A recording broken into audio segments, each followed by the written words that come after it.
Cinema என்றாலே எல்லாருமே பணக்காரர்கள் கிடையாது.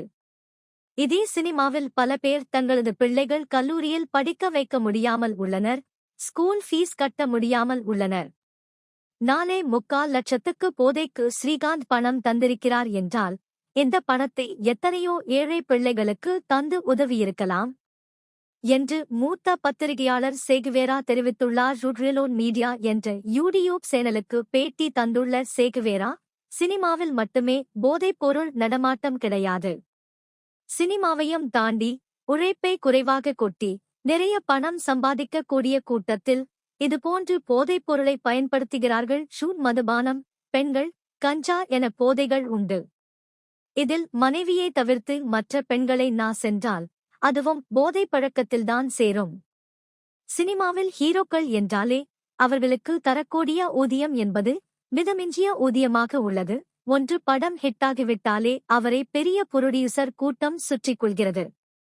ஆனால் போண்டா மணி போன்ற சின்ன சின்ன நடிகர்களுக்கு சம்பளம் மிக மிக குறைவாகும். புரொடியூசர்களிடம் மொத்த பணத்தையும் வாங்கிக் கொண்டு சிலர் போதையில் விழுந்து கிடப்பார்கள். அதிலும் பெரிய நடிகர்கள் இவ்வளவு பணத்தை வைத்துக் கொண்டு என்ன செய்வார்கள்? ஷூட்டிங்கும் சரியாக வருவதே கிடையாது. இவர்களை நம்பிய பல தயாரிப்பாளர்கள் பிச்சை எடுக்கும் நிலைமைக்கு சென்று விடுகிறார்கள். சில தயாரிப்பாளர்கள் இறந்தே விட்டனர். அந்த அளவுக்கு சில நடிகர்களை போதை திணறடிக்கிறது. போதை எந்த வடிவத்தில் இருந்தாலும் அது தவறுதான். பணம் வைத்துக்கொண்டு என்ன செய்வது என தெரியாமல் இப்படி போதையில் விழுந்து விடுகிறார்கள். அதிலும் தற்போது கொகேன் என்ற போதைப்பொருள் பெரிதாக பேசப்படுகிறது. தற்போது ஸ்ரீகாந்த் விவகாரத்தை பொறுத்தவரை சினிமா பாப்புலாரிட்டி வந்த பிறகு பெரிய குடும்பத்து பெண்ணை திருமணம் செய்து கொண்டார். அவருக்கு கல்லூரிகள் சொந்தமாக உள்ளதாகவும் கேள்விப்பட்டேன். ஸ்ரீகாந்த் கைதாகி உள்ளார். இந்த போதை விற்பனையில் மிகப்பெரிய அரசியல் செல்வாக்குள்ள பிரதீப் என்பவர் இருந்துள்ளார். கானா நாட்டை சேர்ந்த ஜான் என்பவர் இதனை சப்ளை செய்துள்ளார். ஜிபே மூலம் 4,72,000 ரூபாய் கொடுத்து போதைப் பொருளை ஸ்ரீகாந்த் வாங்கியிருக்கிறார். அதை முழுவதையும் ஸ்ரீகாந்தே பயன்படுத்தியிருப்பார் என்று சொல்ல முடியாது. ஒருவேளை ஸ்ரீகாந்த் ஏஜென்ட் போல செயல்பட்டிருப்பாரா என்பதையும் போலீசார் விசாரிக்க வேண்டும். போதைக்கு அடிமையான குடிகாரர்களை மனைவிமார்கள் விரட்டியடிக்க வேண்டும். குடித்துவிட்டு வீட்டுக்கு வருவதை அனுமதிக்கவே கூடாது. பாட்டில் சரக்குக்கே இப்படியான நடவடிக்கை தேவை என்றால் கொகெய்ன் போன்ற போதைக்கு உள்ளாகுபவர்களை கடுமையாக எச்சரிக்க வேண்டும்.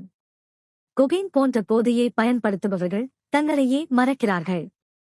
இவர்கள் எந்த குற்றத்தையும் செய்வார்கள். அதிமுக ஆட்சி காலத்தில் பிரபலமான நடிகை ஒருவர் கொரோனா காலகட்டத்தில் பாண்டிச்சேரியிலிருந்து சரக்கு கொண்டு வந்தார். உடனே வழியிலேயே அந்த சரக்கு பொருட்களை போலீசார் பிடித்துவிட்டார்கள். ஆனால் நடிகை மீது எந்த வழக்கும் பதியப்படாமல் காரை ஓட்டி வந்த அந்த டிரைவர் மீது வழக்கு பதியப்பட்டது. அந்த நடிகைக்கு அரசியல் பின்புலம் இருந்ததால் எந்த வழக்கும் பதிவு செய்யப்படாமல் அப்போதைய அதிமுக ஆட்சி காலத்தில் விட்டுவிட்டார்கள். இத்தனைக்கும் அந்த நடிகை அதிமுகவை சேர்ந்தவர் கிடையாது. அதைவிட கொடுமை என்னவென்றால், அதிமுக ஆட்சியின் போது பிடிப்பட்ட அந்த நடிகை அதிமுக சேலையை கட்டி வெப்சீரிஸ் ஒன்றில் நடித்தவர் ஆவார். இப்போது ஸ்ரீகாந்த் கைதாகி இருப்பதே மிகப்பெரிய விஷயம். இந்த விஷயத்தில் திமுக, அதிமுக என்ற அரசியல் பேதம் கிடையாது. ஒருவர் மீதான குற்றம் கண்டுபிடிக்கப்பட்டுவிட்டால் யாராக இருந்தாலும் தண்டிக்கப்பட வேண்டியவர்களே. ஏழை பாழைகள் மீது பாயும் சட்டம் குற்றம் செய்த அனைவர் மீதும் பாய வேண்டும். சாதாரண குடிகாரனின் குடும்பமே நாசமாகும்போது கொகேன் என்ற கொடூர போதையை பயன்படுத்தும் நபர்களையும் அதை சப்ளை செய்தவர்கள், விலைக்கு வாங்கியவர்கள், உபயோகிப்பவர்கள் என அனைவர் மீது நடவடிக்கை எடுக்க வேண்டும். சினிமா என்றாலே எல்லாருமே பணக்காரர்கள் கிடையாது.